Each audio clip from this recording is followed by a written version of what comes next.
in every negotiation, you can add a little bit of respect. It's not tangible, but you can always be a little bit more respectful. You can always appreciate the other person's human dignity a little bit more, and that shifts them.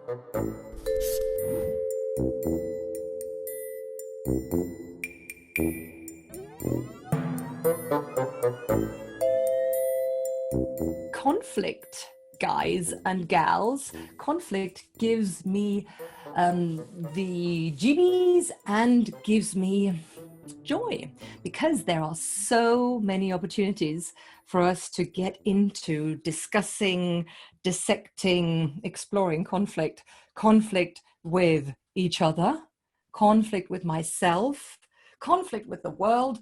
And I am saying that this is probably one of the most juicy topics that we can explore, because it's at the heart of communication, it's at the heart of creation, and it's at the heart of us really exploring what it means to be here and move into the future.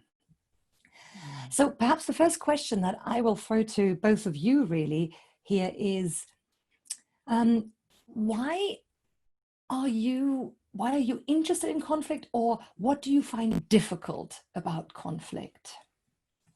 Oh, that's a fascinating question. So why am I interested in it? Because the very fact that there is conflict means that people care about the subject. If there is no emotional content, there is no conflict. You know, if there's nothing to gain, there's nothing to lose, there's no conflict. You know, if you see wars, there's always a, you know, if you take conflict to the highest level, where you look at war, there is always something for different parties to gain or lose. You take it down to the personal level within organizations, and it's usually a political play. It's I want to achieve this for me, you want to achieve that for you. And there is a lack of alignment and communication. You bring that down to, you know, to the home, again, it's usually a lack of communication.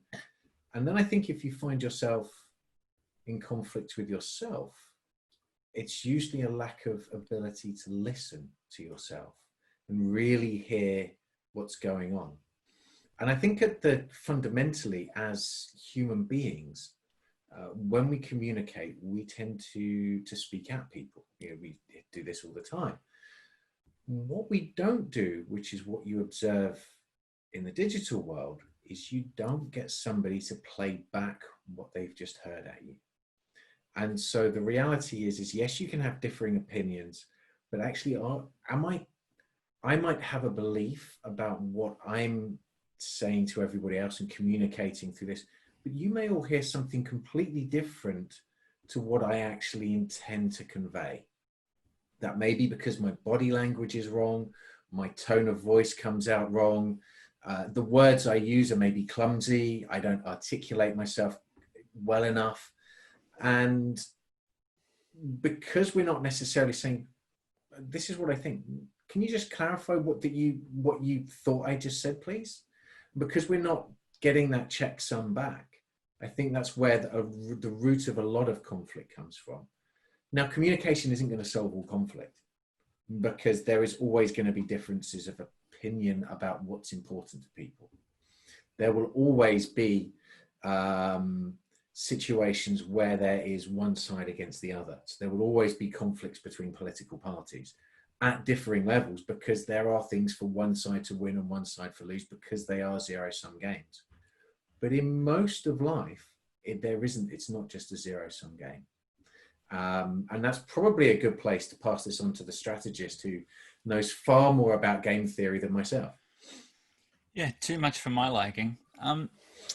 It's interesting. I think, Jutta, to answer your question about what attracts me to conflict, I remember quite a few years ago, I gained a reputation for always being the person that would go and see the most upset customers.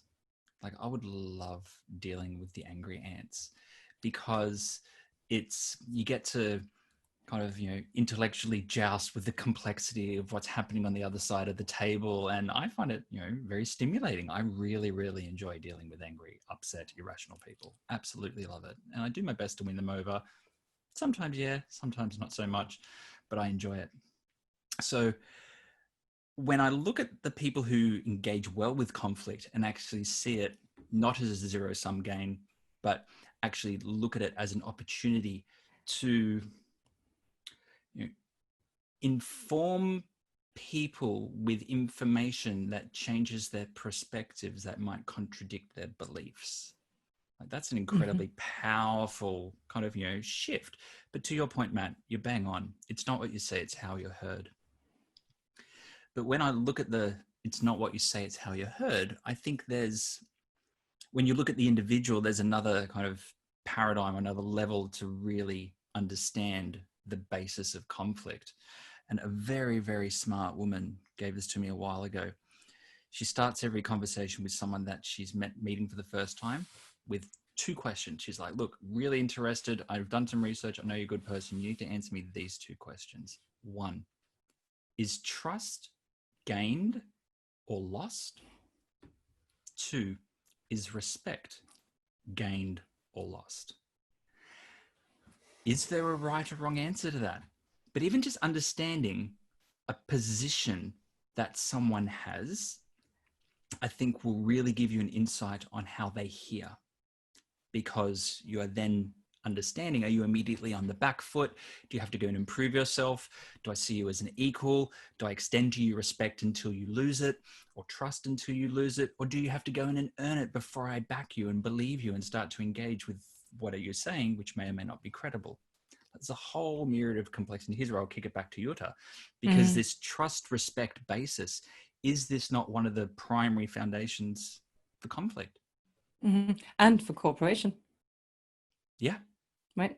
Completely. So it's, and I think what both of you are saying is exactly why I find conflict so interesting and so difficult, because it has an infinite number of opportunities for us to understand.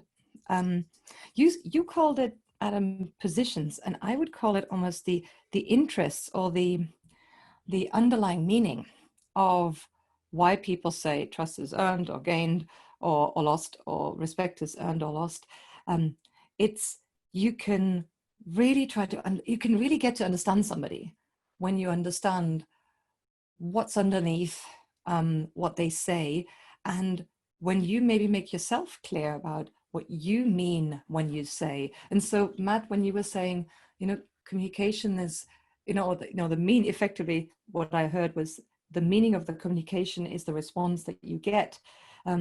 If we check in with each other about what response we're getting, and we can almost create new meaning, we have a new opportunity to create cooperation and to create almost new value as well, if we almost take the time to understand what's underneath. In behavior therapy, we always talk about the WTF of behavior, or the WTF of a communication. It's like, we always ask, what's the function of what you're saying? And I find that really useful when somebody, for example, in a work situation disagrees with somebody else or disagrees with me. It's useful, or it's quite practical, to focus away from what people are disagreeing with and focus towards what's underneath, what's the concern underneath the disagreement or the conflict. What's the conflict of interest or the conflict of meaning or importance that is at the core of that conflict there? Adam? Is that a circumstance of not taking it personally, but also not projecting it personally? Like, if you and I are going to have a disagreement, we're going to enter a conflict, I'm not attacking you, the individual, unless I'm going after something different, or I'm out of options and emotion is taking over as a part to instead of some form of logical approach. It's yeah, there's something there in relation to the mode of engagement, the intent of engagement. So I think I think I can disagree with you, Adam, without being in conflict with you. Of course. Yeah. So I can disagree with you on a point, but you're still going to be one of my friends, right? There's no conflict that necessarily has to happen because of a disagreement about a point or a route forward. I think you're absolutely right. It then becomes to the emotional content that we ascribe to it. So if I am fully invested in thinking that I am right and that my self-worth is attached to my opinion, then of course that disagreement could end up in a conflict, particularly if I'm wrong and I am going to hold my, I believe that there's a lot riding on my opinion, and whether I'm right or wrong actually, but if I'm wrong and actually the evidence is pushing me in a different direction, I'm actually going to fight harder from that. But I think there is that difference between being able to disagree and having a conflict. And I think one of the things that I've certainly noticed is that as a human race, we appear to have lost the ability to disagree cordially without ending up in conflict with each other. And I don't know if anybody else has observed that, but it feels that way from what the media portrays, certainly. Yeah, conflict is definitely in fashion. Mm-hmm. And maybe it's in fashion to make it a bit more personal, but I'm not sure that we've learned or unlearned to handle conflict well as a species, as we've evolved. Matt, what you're bringing up somehow prompts me to want to throw onto the table here conflict with ourselves, almost before we're talking about conflict with each other, because we're effectively talking about how when a disagreement becomes personal, Matt, you're saying it becomes a conflict, kind of, in your understanding of it, right? That makes sense to me as well.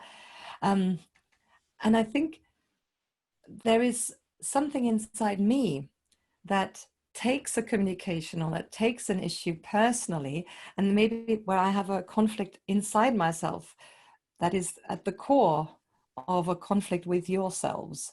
And I think that relates to maybe this fact, the thing that you talked about at the very beginning, Matt. It's this our inability to listen to what's going on for ourselves as well. And so if I think about conflict within me, it relates a little bit to the different voices or the different stories, right, that my mind tells me. Mind tells me stories all the time. And those stories are not always telling me the same story, because my roles, for example, change or during the day. I'm starting out my day as a knowledge worker. I then become a counselor. I then become a saleswoman for an idea. Then I become a defender of dignity for maybe somebody that I care about. And then I go back into being a provider.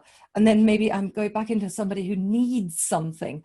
And during all that time, my mind's telling me stories that in itself talk about who I am, and that changes. And if I'm not careful and I'm not listening a little bit with detachment enough, I might buy into a specific story or a specific identity, and I become a bit too attached, right? I take it too personal that right now I am not only a knowledge worker, but I'm a good knowledge worker, or I'm not a good enough knowledge worker, or I'm a great saleswoman of an idea, or I'm a bad saleswoman of an idea. And so then I become almost, I buy the Kool-Aid, and I'm not listening to maybe almost the whole aspect of the data that's on the table, but I'm focusing only on one aspect of it. And that's the beginning of a conflict with myself.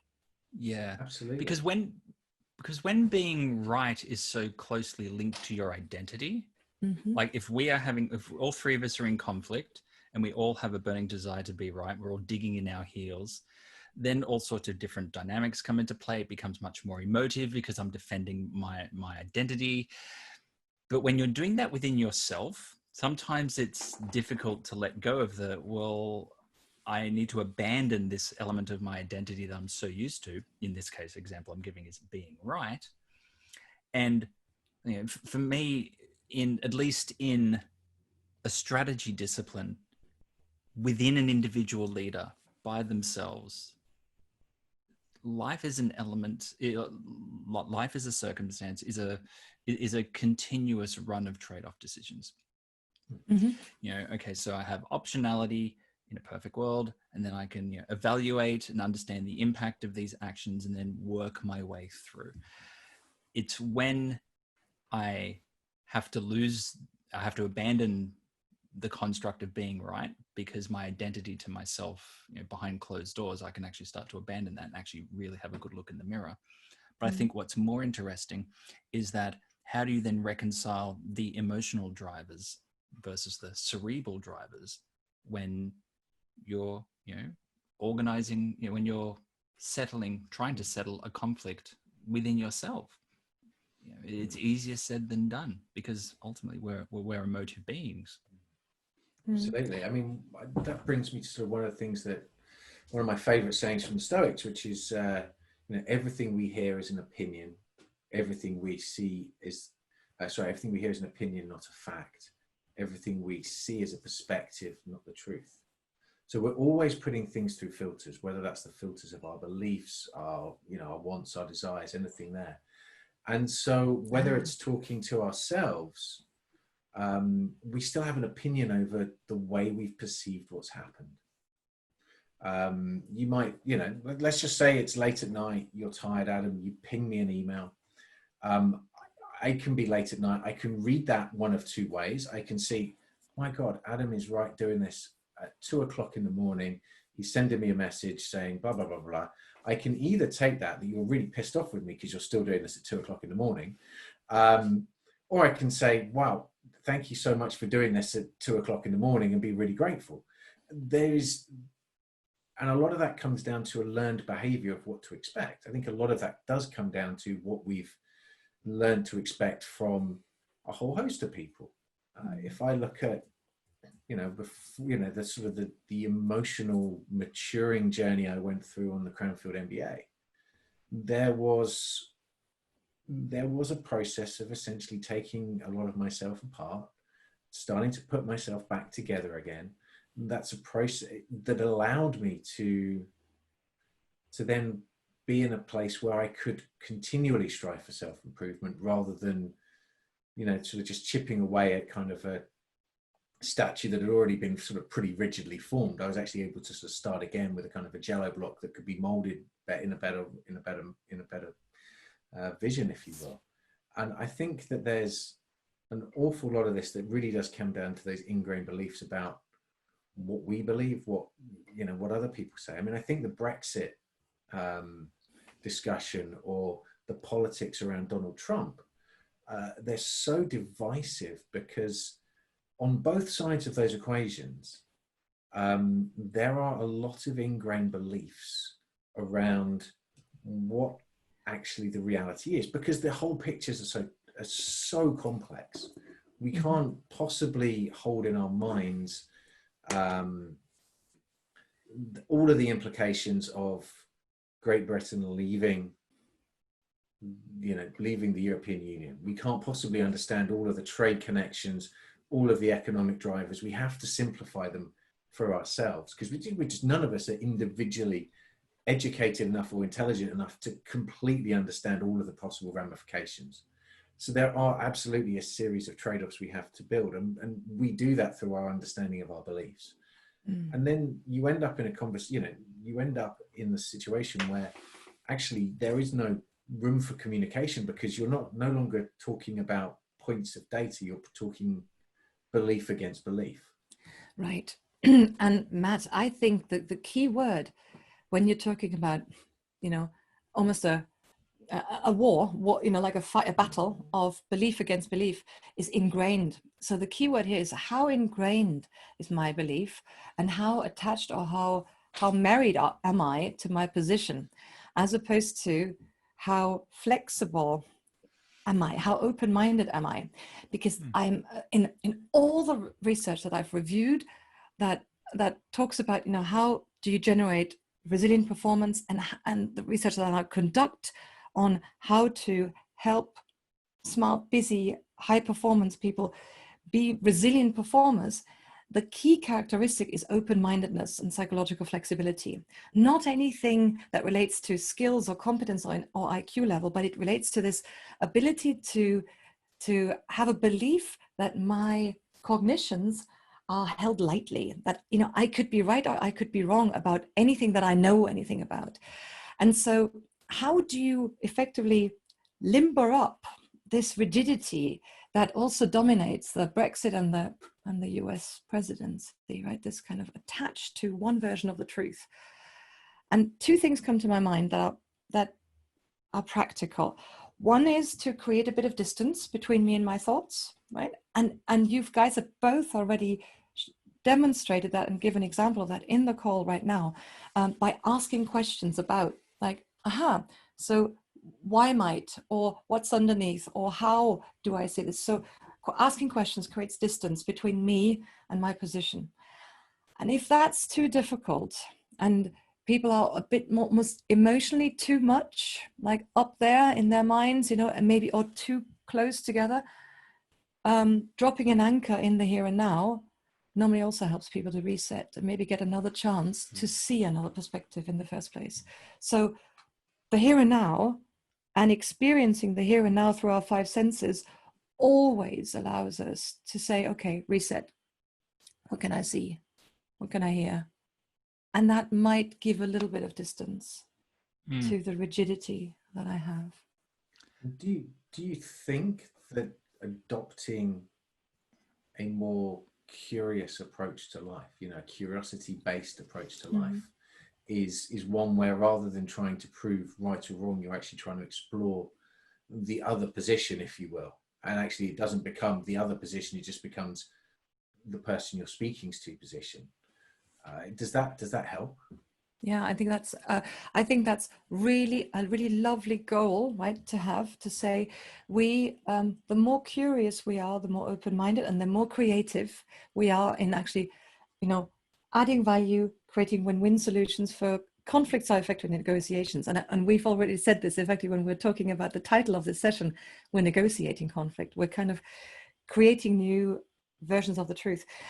Matt, the thing that I think is really important about adopting a curious stance is I can't be curious when I'm feeling defensive or when I'm feeling under threat. So curious and defensive are two opposite ends of the spectrum.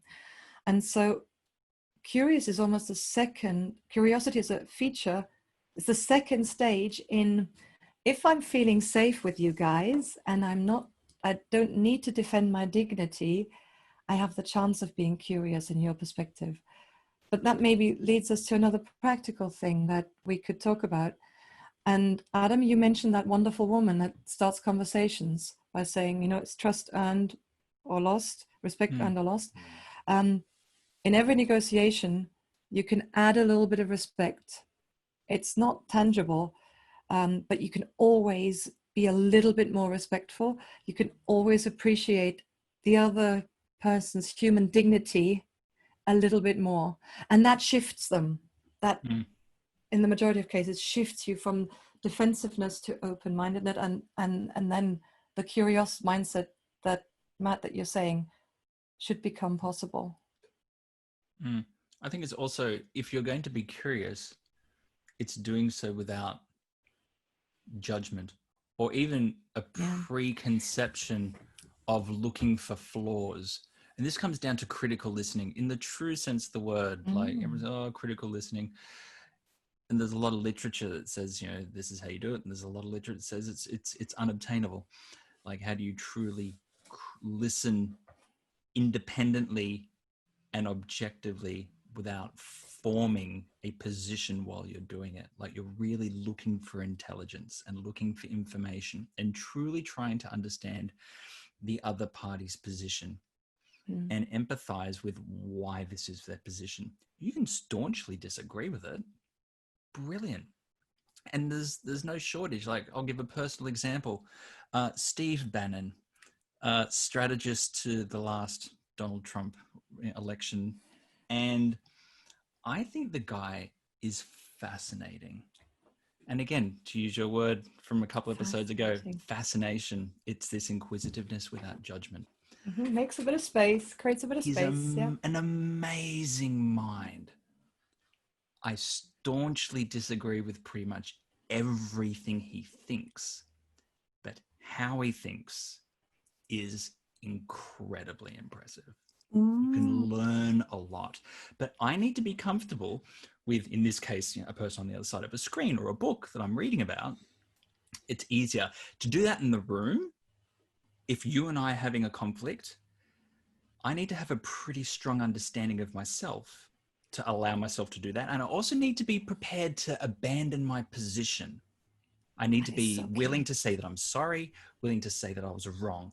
And when you come into conflict, rarely do people hold those cards in their pocket that they can pull should they need to. Adam, you are literally talking about textbook non-violent communication, conflict resolution techniques. And the first step is to absolutely become, like own and observe your own position and do away with the 3 Ps. The 3 Ps are the enemies of effective conflict resolution. It's my own preoccupations, my own preconceptions, and my own prejudice. So prejudice is the worst, of course, but it starts by just seeing what are my preconceptions and what am I preoccupied with. If you remember, even at Cranfield, we were talking about political behavior, what people carry into every conversation. We all carry baggage with us. What do I carry with me? It's like my baggage, my need to be heard, or maybe my need to be a bit more right in this conversation than in the last one where I got a bit of a dressing down, or maybe even I got some critical feedback from the people that I spoke with, in the conversation before right now.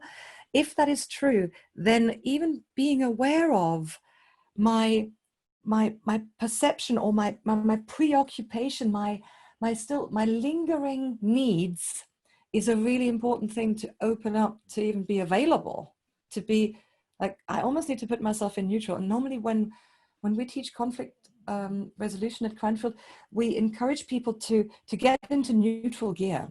So first of all, observe what they might be preoccupied with before they go into a conflict or difficult conversation, and then seek to neutralize whatever we're preoccupied with.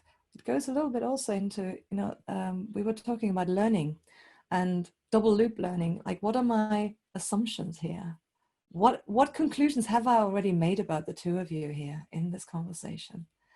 And that awareness and that space between me and my judgment here, my prejudgment or my prejudice, creates opportunities. That creates flexibility.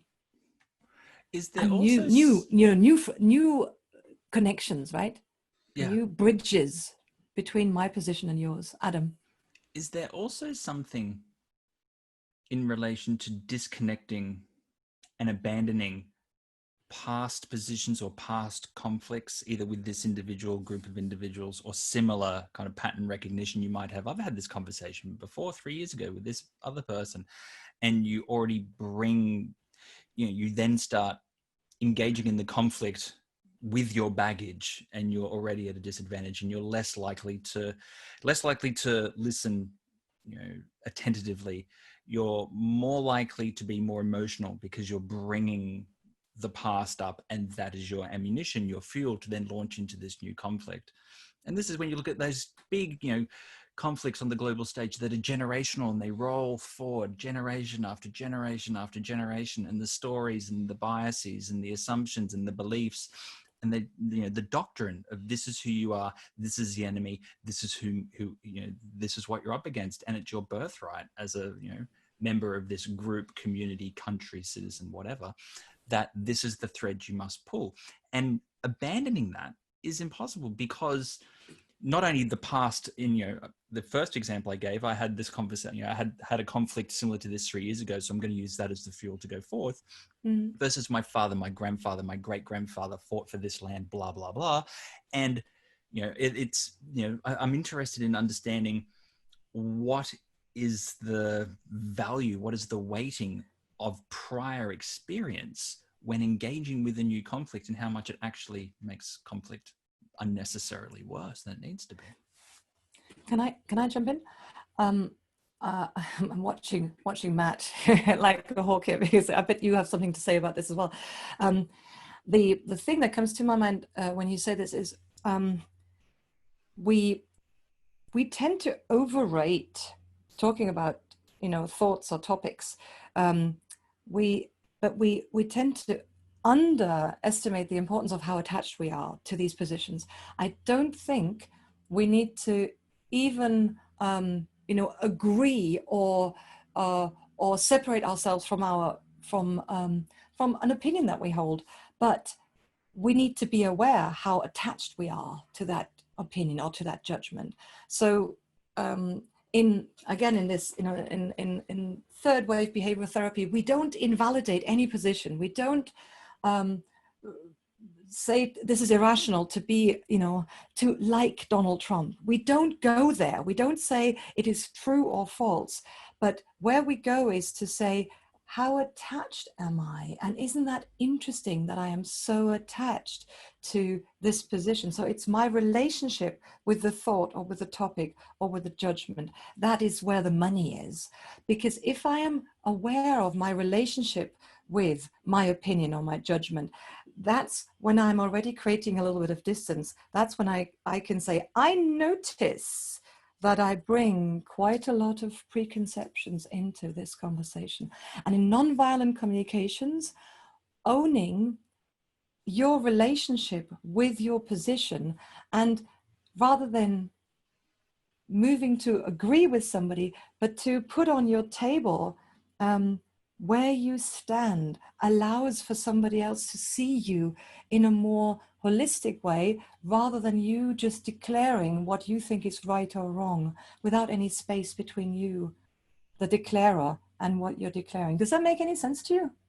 It does. It does. It actually, I don't know why, but it's bringing up kind of a learning I've had over probably 30 years or more.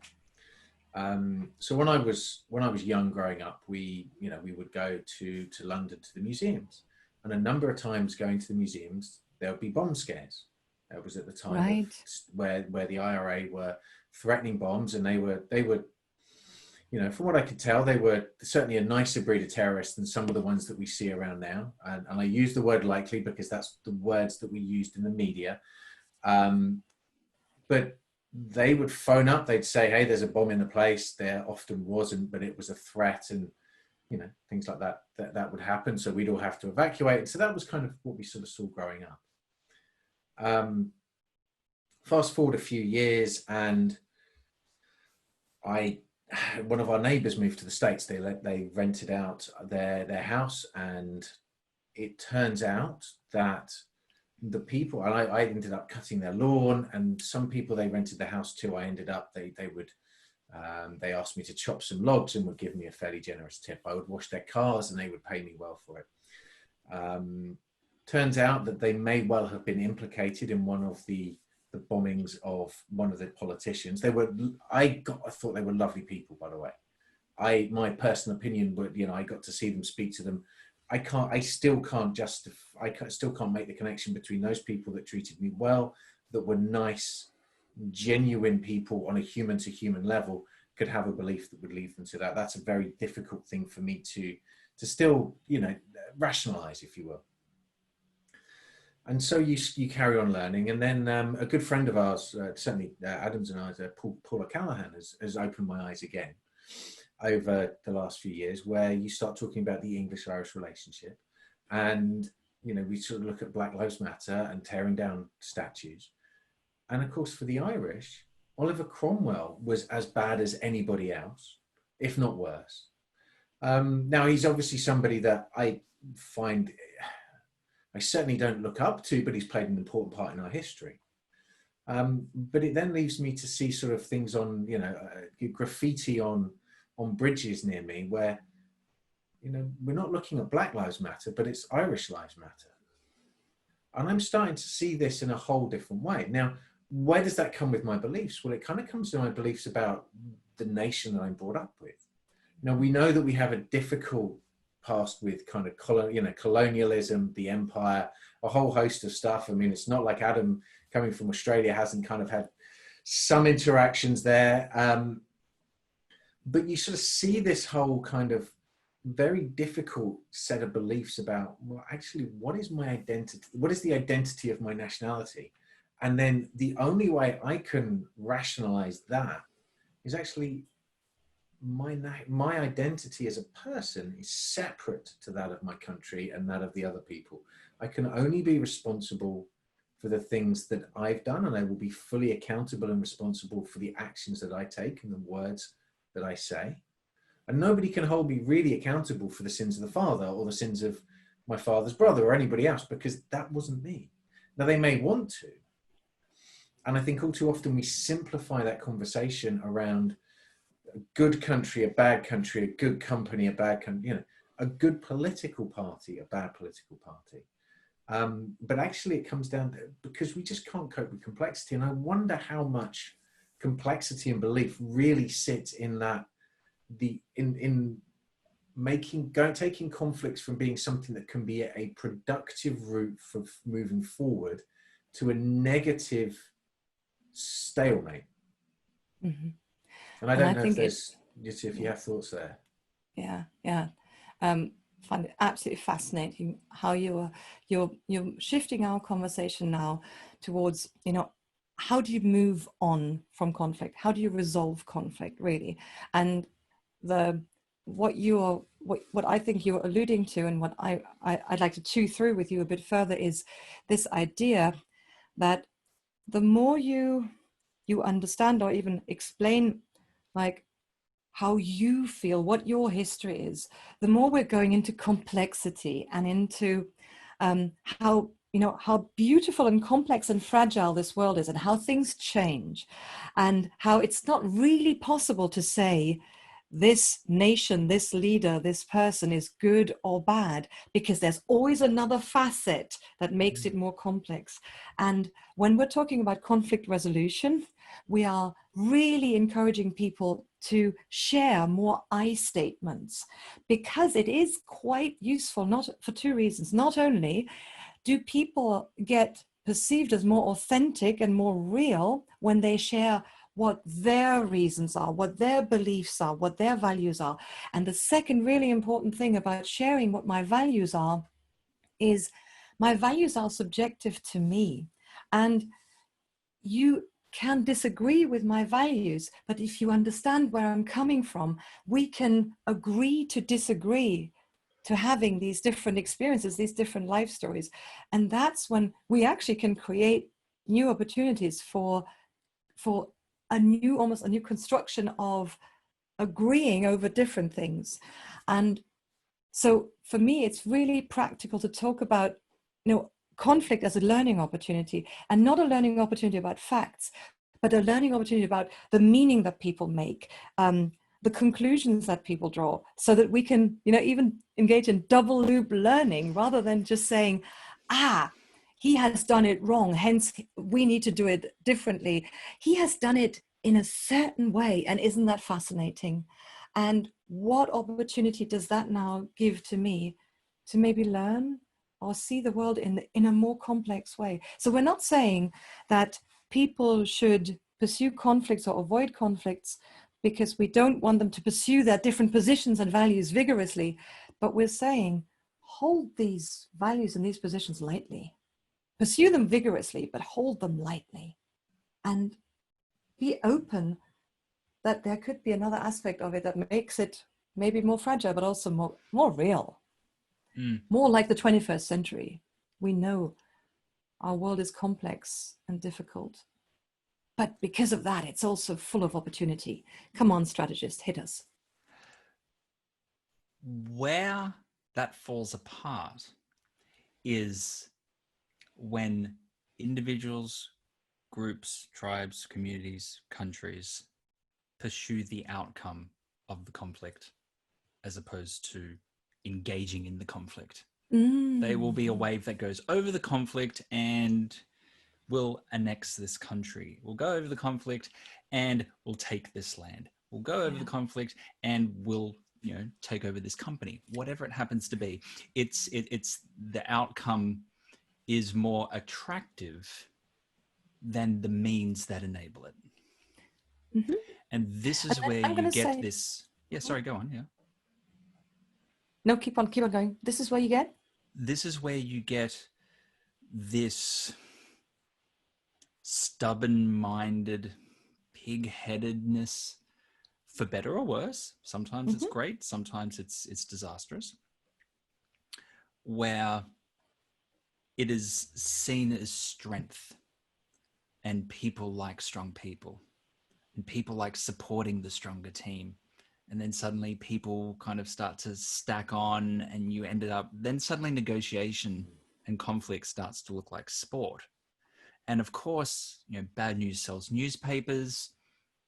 Media definitely have something globally to answer for in relation to fueling the fires to sell, to generate advertising revenue. It's no surprise. However, when you take it on scale and you look at it at a much larger level, so now I'm taking the conversation from the personal kind of through the group team, and now looking at corporation versus corporation, country versus country, government versus government. People see conflict as just something in the way to getting something done. And this is how wars start, and this is how companies collapse, and this is how the world changes. What can we learn from reconciling the personal conflict within us in these much larger, more complex, to your point, Matt, people struggle with complexity. Absolutely. There's only a handful of people really engage and operate and perform well in true complexity. They're rare. But the rest of us need to understand that. But we don't. We just go, no. It's my team. My team's right. My leader's right. My company's right. My department's right. And then they just steamroll over it. And then it becomes who is the strongest. And, now we're kind of talking we're taking conflict and we're looking at it through a Sun Tzu art of war lens, which is how do you win?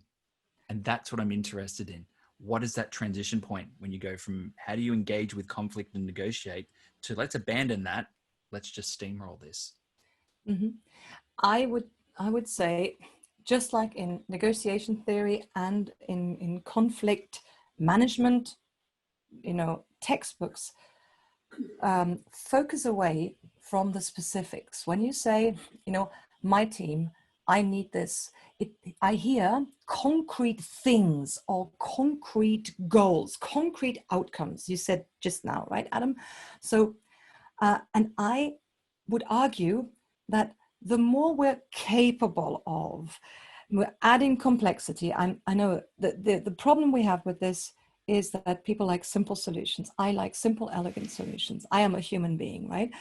And if I am too focused on the shiny object, right? So the shiny golden object, I don't focus enough on lifting the veil onto why I'm interested in that shiny gold object. And that's at the core of why nations go to war in the first place. So I would argue that when we go to war, metaphorically speaking, of physically, concretely speaking, there's always a reason and a meaning and an underlying need for power, respect, dignity, status that is underneath the concrete thing. That's the shiny object that seems to be the focus of our attention. And I worked with, so in the US in the 70s, the Quakers started an alternatives to violence project for prison inmates. And I worked with them in the US. In the US, it's very easy to find a lot of prison populations because there's a lot of people incarcerated in the UK. In the US, not so much in the UK. And so I was part of the volunteers who worked with prison inmates who were interested in transforming conflict into something more productive.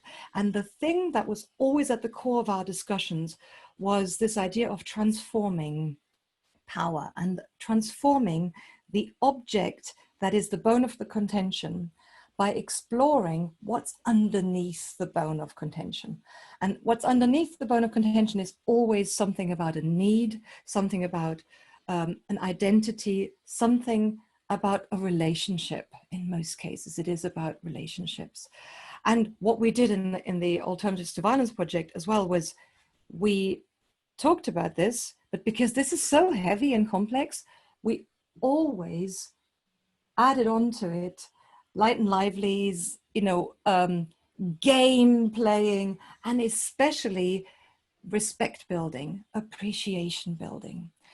So it's too dense to just talk about the differences in opinion, the differences in positions. And what this Quaker course was so fabulous about was that whenever we're going into something that goes complex, we do this for a time box period.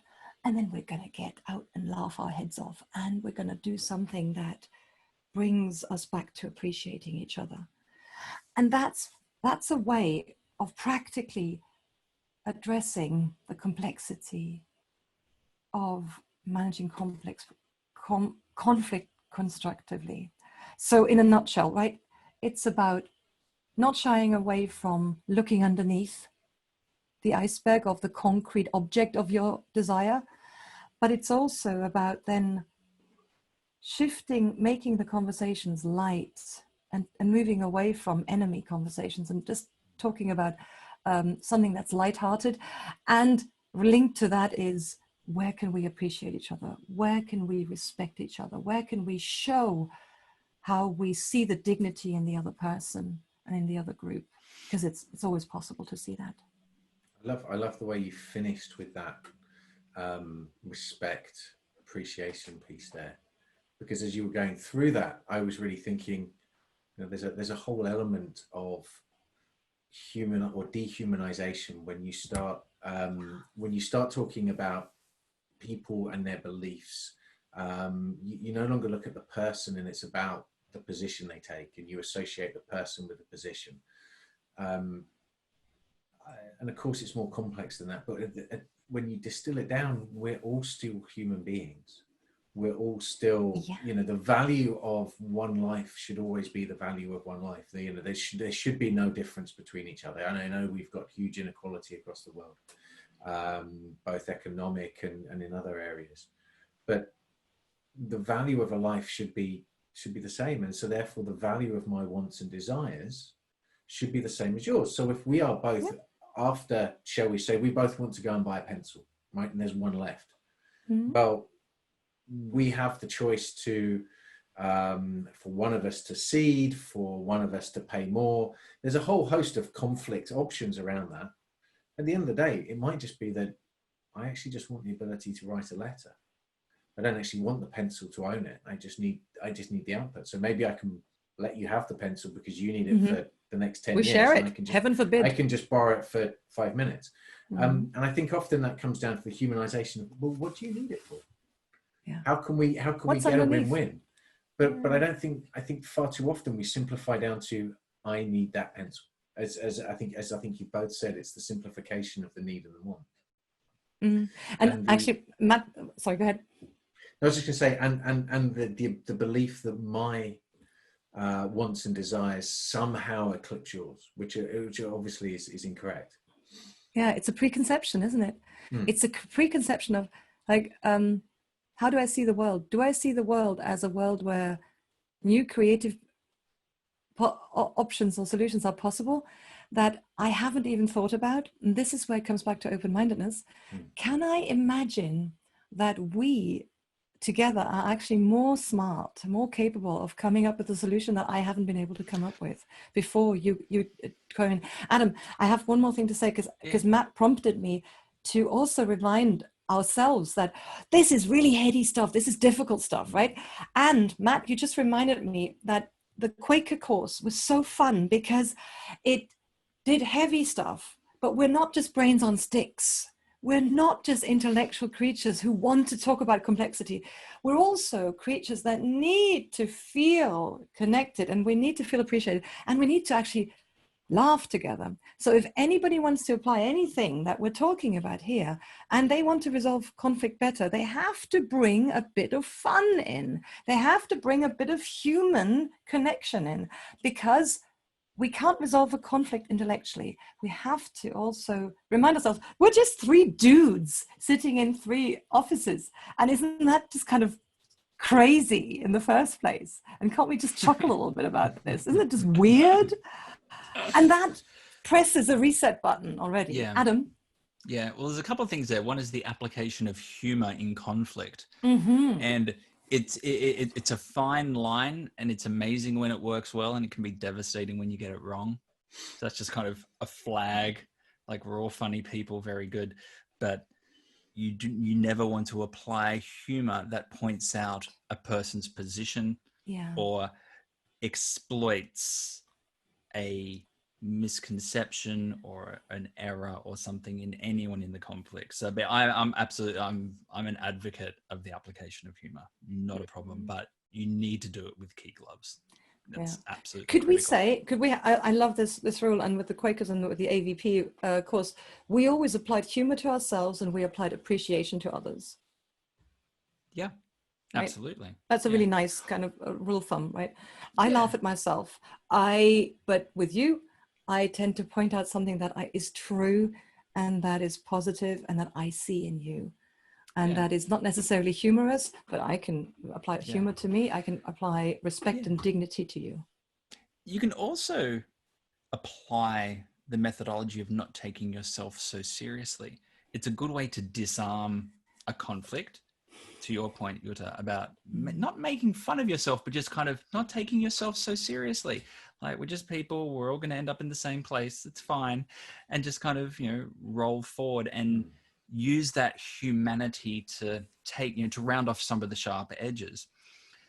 Another point that I wanted to bring up was in relation to the dark art of persuasion. Mm-hmm. And one of the best definitions I've ever heard of persuasion is giving someone a worldview that is better than their current position. So what you're doing is that you're not going up against their position, you're offering them something that improves it. Now, improving it is subjective. I'm not saying, give me all of your chocolate, because that improves, my life. What I am saying is that, there are different ways to look at the circumstances and kind of get them to move their position through your persuasiveness. And equally, you must be prepared to move on your position as well. So there is that role of reciprocity when it comes to persuasion. Because if I'm here to persuade, I'm seen as a snake oil salesman. Yeah. Because I'm just, you got to buy this because it's really good and it's going to change your life and blah, blah, blah, blah. Yeah, you're a dime a dozen. I've heard all this before, like everyone else who's come in from your sales team, and it's just the same stuff. Like, show me you understand. Where is the empathy? Where is that engagement? And when you look at the big conflicts that are happening globally, there's none of that. Yeah. There's absolutely none of that. But again, sometimes there are economic factors to avoid that. It's in, different people's best interest to, fuel the fire of discontent, because they can sell more product X. That is the world over. It sounds so short. It sounds so short term oriented to me. Oh, the long-termist here absolutely validates that to be definitively true. And it's interesting, even when you look at just geopolitically, the vast majority of organizations in the Western world might have a 3-year strategy, might have a 5-year strategy. If you're stretching it, that'll have a 7. And I got to tell you, I can probably count on the digits I have on my body, is that you'll find someone will have greater than 10. Head to the Far East. Like, okay, obviously there is variance and limited certainty in relation to long-term strategic plans, but strategic intent, understanding where we're going and why, understanding that destination, how we get there is flexible, is not a Western construct, particularly in corporations. It's about closing the quarter strong, getting to the next AGM and working out the succession plan. And that's kind of my job. Thanks, I'm out. I'll get my gold watch and I'll sit on the beach. It's a different mental and I keel over construct. with a heart attack. Yeah, because I haven't because you busted your ass. Performance and my resilience. Getting a strong Q4 so you can make partner. Yeah. It's this culture of short-termism, short cycle. I remember when I very first moved to the United Kingdom, I was mortified. I walked into a supermarket and I saw like this shelf to mouth culture where if you wanted half an apple, you would go in and there would be half an apple sliced in wedges in a little cup and you'd eat the half an apple. I was just, it still to a degree blows my mind. I'm used to it now because I've been here for a decade, but it's this short cycle, increase the margin, like, and there's value that can be created economically in making, individual consumed, selling, sugar cubes or cigarettes one at a time, like selling Lucy's or whatever. But, there's money in it. So the economic kind of drivers push you there. And then the consumer behavior goes, I'm living paycheck to paycheck. So they then push you there. So I understand why it exists, but vast chunks of humanity have abandoned the concept of long-termism. And the greatest example of that is look at everyone's bank account. The vast majority of people have got less than one paycheck sitting in their bank. I would like to reframe this because it's short term, but it's like the magpie, looking at concrete shiny objects, the holiday this summer, the ski holiday this winter. It's so when we're short term, we're focused on, what's on our plate, what we can get on our plate. What I think we're arguing is that lift your head up and look at the view, and then realize that what actually satisfies us in the long run, what is wholesome, is very little to do with concrete shiny objects. It's with relationships, it's with connections, it's with meaning, it's with purpose, it's with things that are bigger than ourselves and bigger than the shiny objects that we're pursuing. So maybe that's what we need to do to make it, to help people lift their heads above the rim of their plate. And what you've just said, Adam, by this fabulous definition of persuasion that you've just given us, remind me, what is the definition of persuasion? Helping them see like a different... replacing someone's worldview with something better. Right. So you're giving them a gift that's not concrete. It's not a shiny object. Even though we're talking about persuasion, you're giving them something that is a more panoramic view. And you can't do this unless you're yourself interested in seeing another aspect of your panorama. And in that sense, you're also persuading yourself. I find that really interesting. So what does this mean concretely for people who want to turn this into advice? Where can we go here, Adam? Yeah, it definitely needs to be something that when you bring this conversation and this line of thinking back into conflict management, conflict resolution, negotiation, it's picking and choosing your battles. It's understanding what these things are in service of. It's understanding what is the risk return for the other parties. Sometimes it's okay to let them go. It's, lose the battle, win the war. I don't mean that in absolute terms, but that's a metaphor that actually rings quite well here. Because to lift your head and look at the horizon, understand the longer term, there are some conflicts that you absolutely need to win based on your worldview and what you need to do. And there's some that you're happy to let go. But if you let go, then you get a little bit of equity. You can turn around and call in for the more important things that you need to be successful on.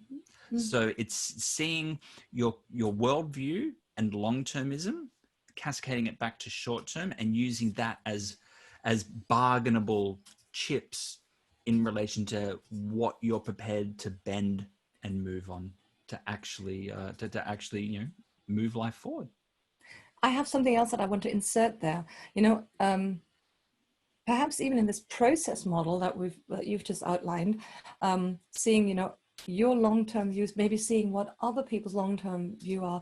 Maybe I want to almost hold myself with a bit of compassion and remind myself or anybody who wants to apply this that it's quite useful to become aware of my own preoccupations and the 3 Ps.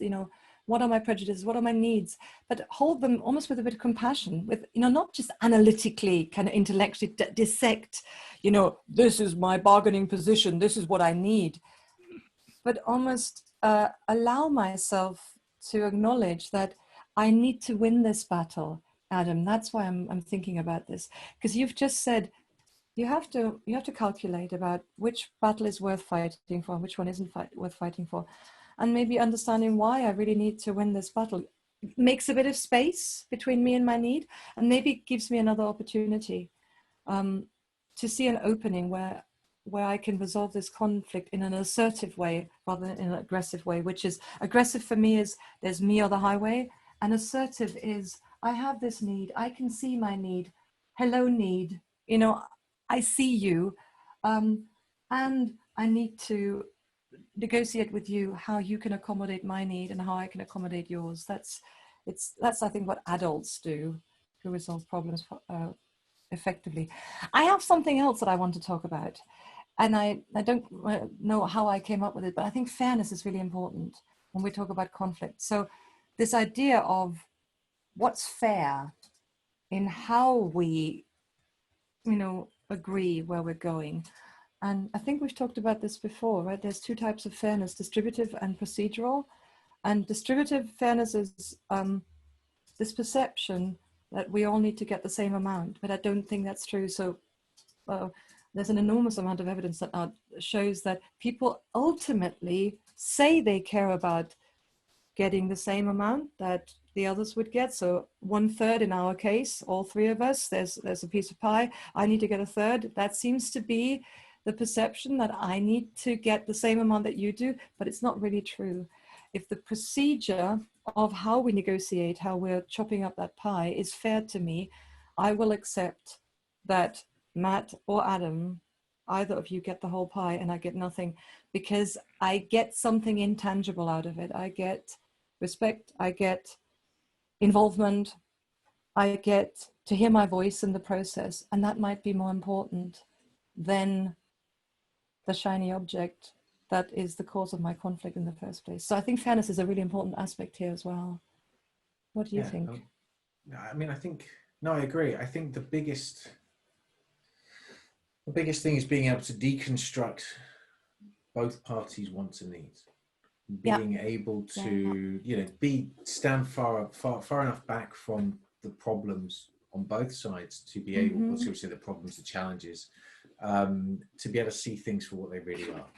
So, and then be able to negotiate on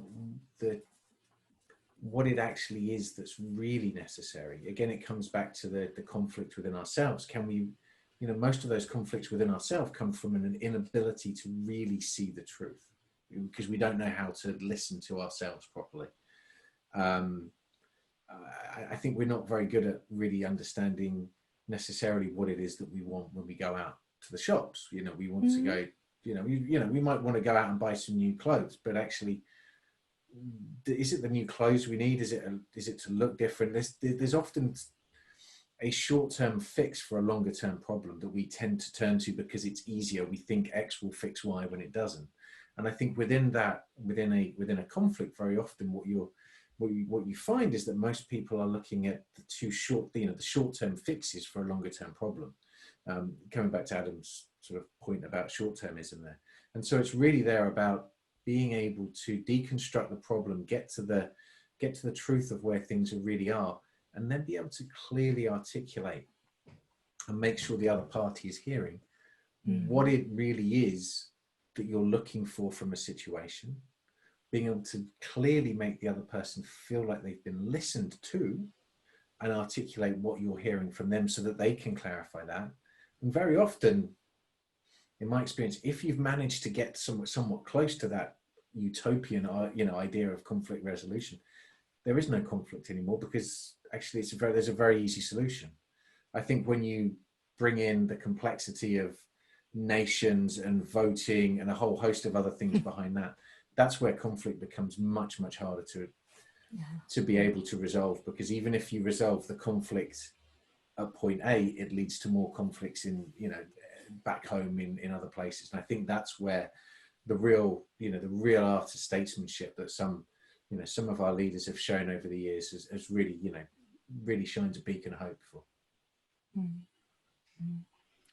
I think there's also, to build on to that point, if I think about the leaders that have done this well, they have a couple of characteristics that I think everyone could take a pretty good leaf out of their book. They never badmouth who they're in conflict with outside of the conflict. They don't speak ill of anyone. I think that's a big thing, particularly in today's age. Social media, news travels fast, and the walls have ears. There is definitely something in relation to meaning what you say and saying what you mean. It goes back to that thought of, is respect gained or lost? If you are always taking a position where you must continuously build the case to be respected, to be trusted, then you need to walk the walk and talk the talk. I think that is a massive contributor between people who can manage conflict well and those who lose credibility instantly because everyone knows it's just lip service. I think the other thing is to not take it personally, either individually or take it personally on behalf of the company, tribe, community, country that you're representing. Because whenever you are representing more than just yourself, a lot of the people beside you, behind you, will be thinking emotionally. I'm thinking to one example where I had to go in and do a pretty intense negotiation on behalf of a client, big company, Fortune 20, and the account manager. The only way I can describe this individual is an emotional hemophiliac. This person was beside themselves and doing themselves and me no favors whatsoever. And the more they lent in and the more they spoke, the more they were making it a lose-lose. And I understand where that came from because this individual wasn't the lead negotiator, didn't feel power, didn't feel being heard. Then you'd have a break and you'd pull them aside and be like, look, what's going on? Like, oh, we're going to lose. It was all driven by fear. Yeah. Fear is the mind killer. It's this approach of how do people remove that sensitivity, that vulnerability quotient from people who aren't necessarily at the front of the conflict. Again, it needs to be trust. It needs to be attentive listening to the people who you're representing and demonstrating the fact that you understand. And most people don't do that. I think I love that you've said fear is the mind killer. Love it. And in order for anybody to be able to say, I can feel listened to, I'm able to see the other perspective, leaders have to lead with a vulnerability. They do have to do a vulnerability lead, because if you're saying that people, are in conflict with each other, but also in conflict with themselves because they're so eaten up by their own fear of not performing well, not doing the right thing for the organization or for the tribe, what the leadership aspect or the leadership imperative here is to share or to elicit what the fears on the table are about. They don't necessarily have to share their own fears of maybe performance, evaluation, etc. But they have to put it onto the table that heated conflicts are emotional conflicts, and that the emotions that make people entrenched are emotions that relate to fear. And that, as you say, Adam, is the mind killer. And if we don't go there first, and as leaders, in whichever shape or form, open up, make it mentionable so that it becomes manageable. As you say, in every podcast, we have to put a ting whenever we're saying this. I don't think the group of negotiators, of conflict resolvers, will not move to talking about what the solution is.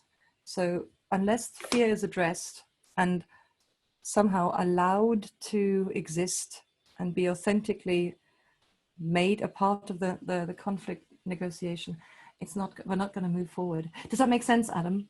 But I think we need to move there first. It makes absolutely perfect sense. The challenge with it is that many people will see that as weakness, and that's why it's leadership. Correct. And that comes down to good leadership. So it's that vulnerability, it's leaning in, it's all of these things that we've been reading for the last, 10, 15 years and there's also immense credibility with calling out your own vulnerability. And we've seen this in the recent COVID pandemic with, executives coming and going, hey, this is a car crash. And this is what it means. And here is the areas that we are uncertain on, and this is why we're uncertain. And they're kind of pointing out the weakness. Then people get it because everyone's a human, irrespective of what's written on your business card. And people empathize with that. And then suddenly, even if your position is not the same as the listener, they'll start to get it. Respect because it. They will connect. They respect it. Yeah, because they connect on an emotive level because you have been strong enough to show your vulnerability. And boom, you've moved away from discussing specific objectives or outcomes, and you've moved to respecting people's needs or fears or positions, and you can agree over that. And then maybe that creates a bridge over the topic of what the conflict really is about. And then that becomes the window to move forward. Yeah. That's the window, isn't it? And let's just finally move towards not only liking good leadership when we see it, but become more comfortable to saying leadership is doing things differently. Leadership is doing things that are against the norm. And the norm is to keep our preoccupations and our needs and our neediness and our swans, and our Owens, our self wants and needs to ourselves, and other people's needs, heaven forbid we don't care about them. But leadership is saying, okay, we all have needs here. We're all vulnerable. That's what leadership is. And hopefully in 5 or 10 years' time, we don't even need to talk about this anymore because people will do it more often. Well, I hate to say that I think that for the last several thousand years, we've been hoping the same things. So I can't see human nature changing, sadly. No matter how enlightened thinking gets, the human emotional side of us will always hold us back. And I think that, but what you're saying absolutely rings true. I think there's another word I'd like to throw into or a couple of words I'd like to throw into the mix as we wrap up, which is authenticity. So that's the authenticity of the vulnerability. Yes, we can say we're vulnerable, but actually there has to be that element of me in that authenticity. Even though we're separating ourselves from the problem, we have to talk about it on a very personal, authentic level. And I think the other side is, yes, we can listen, yes, we can do a lot of things, but there has to be an element of truth seeking in there. We really need to look for the truth, because the truth is separate from our beliefs, our perceptions, and everything else. As we know, we come at a situation from whatever history it is of inherited beliefs, inherited scenarios and culture. And I really feel that if we can move into an area where we're really seeking the truth, then fewer of us will get harmed, because no one ever really got harmed by the truth. And so it's really about finding that truth and trying to live it. And if we can get there, then I think we resolve an awful lot of conflict, because the truth is authentic and it does resonate, and it doesn't belong to anybody. The truth or the facts? The truth. The facts can be truths, but not all facts are true. But truths are subjective, surely. Yeah, my truth is different from your truth. And to me, it resonates. That really resonates. And that's what I like to take away from this conversation, that you're saying we're effectively separating the person from the problem. we are defining, our own wants and needs, we need to seek out what the truth is for the other person. And for me, that means concretely, what are their wants and needs? And let's look at almost objectively, what is true for you? Okay, interesting. Isn't that fascinating? What is true for me? Isn't that interesting?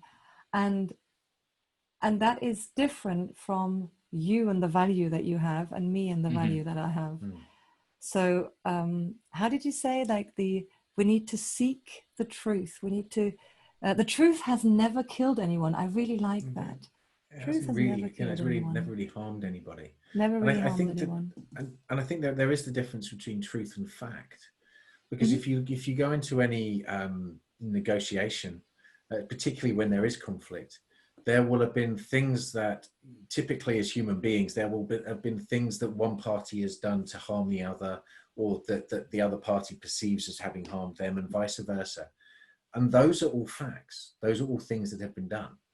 But I've never managed to resolve any argument, particularly with my wife, by trying to pick up on the facts. It's about the truth of the matter is, we still love each other. We still want to be together. What do we do to move forward? That's it. It doesn't matter what's happened. The reality is the facts get in the way of building the new truth. So what you're doing is that you're using the truths as the overcomer of the conflict, and then negotiating on that level. The bridges. It's rising above. Yes. Yeah. And I love how, Adam, you've now turned truth into truths.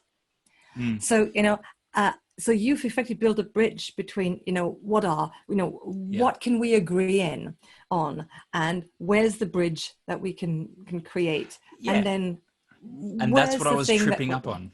Yeah. That's what I was tripping up on Matt's comments. I'm just like, but surely it's subjective. It's because it's plural, not singular. It is plural. Yeah. That's what you're going for. Got it. What a great place to land it. The strategy behind navigating conflict. Brilliant. And there will be more episodes very soon. And that's the truth. Thank you. And that's the truths. And those are the truths.